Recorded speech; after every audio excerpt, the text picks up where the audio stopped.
नमस्कार, स्वागत है आप सभी का। इंडिया न्यूज देख रहे हैं आप। मैं हूं आपके साथ पराग गुप्ता। सबसे पहले बात करेंगे बुलेटिन में बड़ी जानकारी की। सीएम मनोहर लाल ने rising youth talk with Manohar Lal कार्यक्रम का आयोजन किया है, जिसमें सीएम मनोहर लाल ने युवाओं के साथ संवाद किया। उन्होंने कहा कि युवाओं की दशा और दिशा ठीक होनी चाहिए, युवाओं को नशे से दूर रहना चाहिए। उन्होंने कहा कि देश के निर्माण में युवाओं की अहम भूमिका है। सीएम मनोहर लाल ने युवाओं को एक मूल मंत्र दिया और कहा कि जीवन में सारथी होना बहुत जरूरी है। तो rising youth talk with Manohar Lal कार्यक्रम में मुख्यमंत्री ने युवाओं से संवाद किया है। भगवान कृष्ण ने अर्जुन के सारथी बनकर के और उनको शिक्षा दी, तभी महाभारत का युद्ध कर पाए वो। तो इसलिए इस आयु के अंदर हमें जरूर कोई ना कोई अनुभवी व्यक्ति का भी साथ ले लेना चाहिए, उनसे उनके मार्गदर्शन में काम करना चाहिए। तभी ध्यान में आया कि टेक्निकल तरीके से आज जमाना टेक्नोलॉजी का है, तो हम इनको यहाँ तक आने ही क्यों दें। उसी के अंदर से एक विचार आया कि हम एक विंडो बनाते हैं ताकि अपने अपने जगह पर, जिला केंद्रों पर, सब डिवीजन केंद्र पर या उससे भी नीचे जहां तक व्यवस्था हो सके, ये जो कंप्लेंट है अपनी डाल देता है। कंप्लेंट सेल्फ स्पीकिंग होती है और उसके बाद वो संबंधित विभाग को मार्क हो जाएगी। मार्क होने के बाद उसका जवाब आएगा, हम उसको मॉनिटर करेंगे और समय पर उसका उत्तर नहीं जाएगा तो हमारे यहाँ एक व्यवस्था, पूरी एक सेल बना हुआ है, उस सेल से हम मॉनिटर करके और फिर संबंधित व्यक्ति जिसकी शिकायत है वहां सॉल्व हुई कि नहीं हुई, लोकल लेवल पर हमने हर ब्लॉक में 3-3, 4-4 लोगों को प्रोमिनेंट एमिनेंट सिटीजन इस नाते से बनाया। बात का कि पिछले 7 सालों में लगभग 10 लाख लोगों की ऐसी एप्लीकेशन हमारे पास आई हैं और लगभग 90% से ऊपर जिनका सोल्यूशन हुआ है। 2014 में जब मैंने करनाल से चुनाव लड़ा तो एक नारा मेरे मन में आया कि इसी समस्या को हल करना है। मैंने वो नारा दिया था, हरियाणा एक, हरियाणवी एक।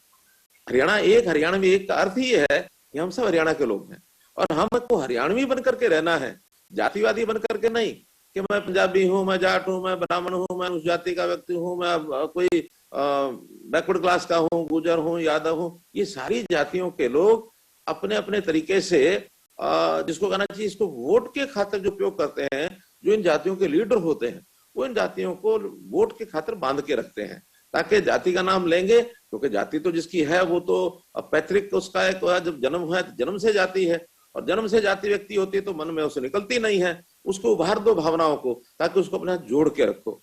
अब वो समाज में आज 21वीं सदी में किस प्रकार की व्यवस्था, हमको राजनीतिक व्यवस्था चाहिए, शासन की व्यवस्था क्या चाहिए, विकास कैसा चाहिए, आगे बढ़ना है तो युवा पीढ़ी को कैसे आगे बढ़ाना है, 21वीं सदी की डिमांड कुछ और है। तो ड्रग्स का व्यापार करने वाले लोग जो हैं, इसका जो बिजनेस करने वाले लोग हैं और स्मगलिंग खास करके दूसरे देशों से भी होती है, उसका बड़ा कारण है कि इसमें पैसा बहुत बड़ी मात्रा में इन्वॉल्व है और वो पैसा कई बार तो एंटी नेशनल एक्टिविटीज में भी लोग प्रयोग करते हैं। तो इस प्रकार ये दोनों बातें ही हमारे लिए बहुत ही गंभीर हैं, चिंतनीय हैं। इसके लिए हमने एक तो ये किया है कि आसपास की स्टेट्स का मिल करके एक ज्वाइंट एफर्ट ही हमने बनाया है और पंचकुला में ही 8 स्टेट्स का एक कार्यालय, बल्कि उसका आज से 5 साल पहले मैंने स्वयं इनिशिएटिव लिया था।